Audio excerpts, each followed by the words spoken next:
All right, let's get right into it. Today, we're talking about the government that's closest to home, the one that really affects your day-to-day life. We're diving into local self-government, and we're starting right at the ground level with the Gram Panchayat. I mean, have you ever stopped to think about it? Who's actually responsible for making sure the road you walk on is paved, the water you drink is clean, or the streetlights turn on at night? It's not some distant politician in a big city. That power, that responsibility, it's right there in your own community. And the system that makes this all possible is called local self-government. It's a pretty simple idea, but it's incredibly powerful. Basically, it's your own neighbors, people you know, elected by you and everyone else in the community to solve local problems. This is democracy in its purest form, and for rural India, the Gram Panchayat is where it all begins. And hey, if you're a student trying to get a handle on all this, here's a quick tip. Check out abhyasgram.in. Seriously, just search for it. They've got exercise solutions and even little quiz games that can really help you nail down these concepts.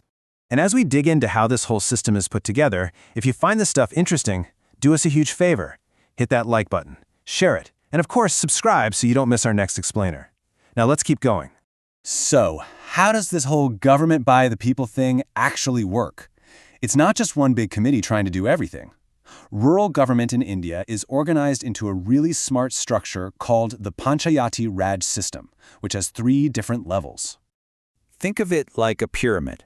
Right at the bottom, the foundation of everything, you've got the Gram Panchayat, which is for the village. In the middle, there's the Taluka or block Panchayat, and sitting at the very top is the district Panchayat. Today, we're focusing on that foundation, the part that's closest to the ground, the village level. You know, this system didn't just appear out of thin air. The modern version of it kicked off way back in 1959 in a village in Rajasthan. A few years later, in 1963, Gujarat adopted it too. And this was a huge deal, right? It wasn't just another policy change. It was a real shift, a decision to move power away from the center and put it directly into the hands of the people in the villages. Okay, so let's get into the nuts and bolts of it. How do you actually form a Gram Panchayat? The government for a single village, or maybe a couple of smaller ones grouped together. Well, first things first, size matters. A Gram Panchayat is set up in communities that have a population somewhere between 500 and 25,000 people.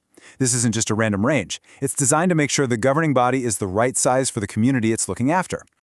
And the number of people on the Panchayat Council itself also changes. It can be as small as 8 members or as large as 16. It all depends on how many people live in the village.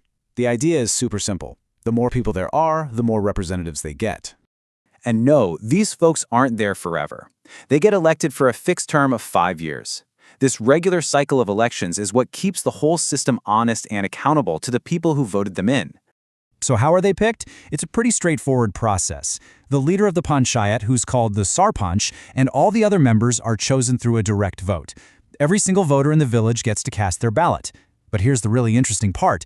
These elections are non-partisan. Candidates don't run as members of a political party. This is done on purpose, to keep national politics out of local issues. Okay, so we've got an elected Panchayat. But who actually runs the show from day to day? Let's break down the 2 main roles that make this whole thing work. One who's elected and one who's appointed. It really boils down to 2 key players working together. On one hand, you have the Sarpanch. This is the leader elected by the people, the one who runs the meetings and pushes for new development projects. On the other hand, you have the Talati-cum-minister. This person is a government official appointed to handle all the administrative stuff, the paperwork, collecting taxes, keeping records. Think of it this way. One is the political leader, the other is the administrative engine. And those Gram Panchayat meetings, that's where the rubber really meets the road. It's where the elected Sarpanch and the members all come together to talk about the village's biggest challenges. This is where a problem like a broken down well or a road that turns to mud every monsoon gets turned into an actual plan with a budget. But, making plans is one thing. Paying for them and actually getting them done is a whole other story.